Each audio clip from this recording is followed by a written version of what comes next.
For the past few weeks, a really tense standoff has been playing out in what is, without a doubt, the planet's most important waterway. But this isn't just about warships staring each other down. No, this is a real-time test of the entire global balance of power. And honestly, what happens next could change, well, everything. So take a look at this. This little strip of water, just 54 kilometers wide, the Strait of Hormuz, it's been pretty much locked down.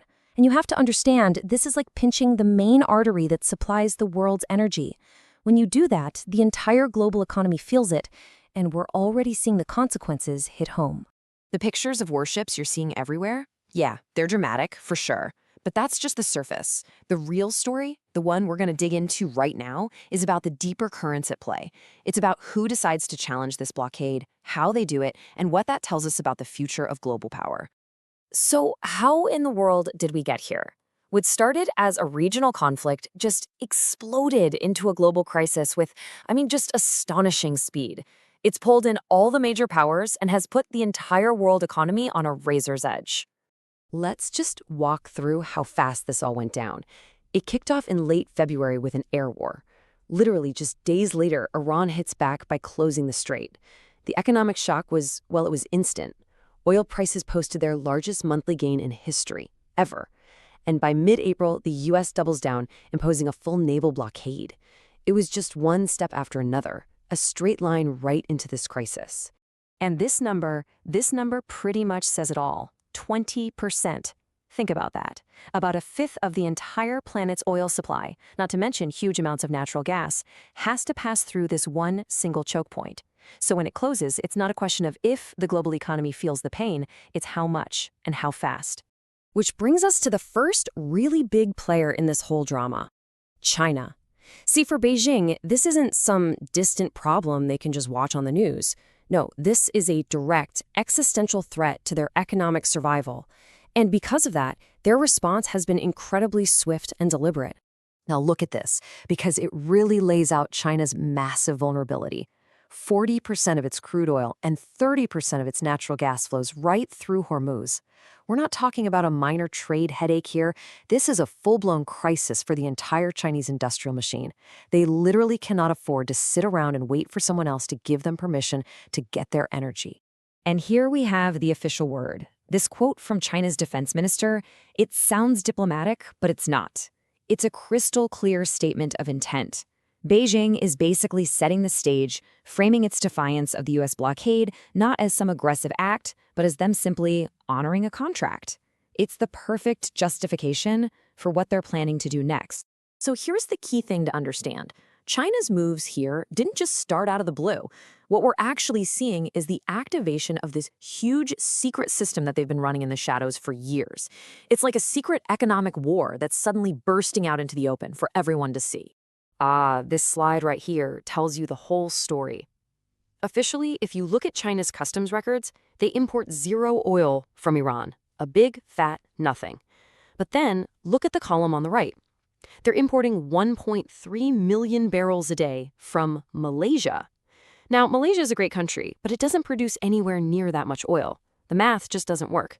It's a flat-out impossibility, and it reveals this massive, clever scheme to get around sanctions that's been hiding in plain sight. So how do they pull it off? Well, this is the playbook.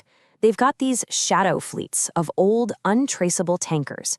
They spoof their GPS signals to make it look like they're somewhere else entirely. They even fly flags of countries that don't even have a coastline, like Malawi. And they do these secret ship-to-ship oil transfers out in the middle of the ocean. It's an incredibly sophisticated cat-and-mouse game.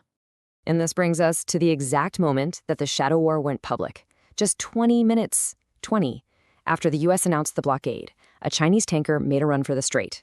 And it broadcast a message on an open channel for the whole U.S. Navy to hear. China owners and crew. Make no mistake, that wasn't just a business move. That was a political statement. A direct challenge. Now, this high-stakes game of chicken isn't happening in a vacuum. Of course not. The shockwaves from the Hormuz closure are spreading out, and they're causing real, tangible pain for millions of people, connecting this distant geopolitical fight directly to your gas pump. Just look at this cascade of crises sweeping across Asia. In Pakistan, they're closing schools and going to 4-day work weeks. The Philippines has declared a full-blown state of emergency. In Bangladesh, you're seeing fuel rationing and serious civil unrest. And even major economies like South Korea and Japan are just burning through their emergency reserves. The impact is brutal and it's immediate. And listen, this isn't hyperbole. The head of the International Energy Agency himself called this the biggest energy security threat in history. That's the scale of what we're talking about. This isn't just another regional problem. This is a truly historic global event. And all of that brings us to the final, and I think the most important layer of this whole story. Because at the end of the day, this conflict isn't just about oil or sanctions. It's about a fundamental challenge to the entire US-led global system, the one that's been in place for decades. So here's the bottom line. Every time a Chinese warship escorts a tanker right through that strait, defying the US blockade, it's sending a powerful message to the rest of the world, especially to developing nations. That message is simple. There's a new power in town that can protect your stuff, that can secure your commerce, when the old one either can't or won't. And this is leading to this fascinating new idea called a corridor currency. The Chinese yuan isn't about to replace the US dollar everywhere, not even close. But in these very specific strategic corridors, like the energy routes coming out of the Gulf, it's becoming the currency of choice for anybody trying to get around the US financial system. Its power actually grows in the very places where US power is strongest. And here's where that abstract idea becomes very, very real. We're now hearing reports that Iran is demanding that the fees to pass through the strait be paid in Chinese yuan. They are literally turning their physical control of this choke point into financial power, and they're using China's currency as the weapon. So, when you strip it all away, the battle for the Strait of Hormuz is about so much more than warships and oil tankers. It's forcing a really fundamental question out into the open.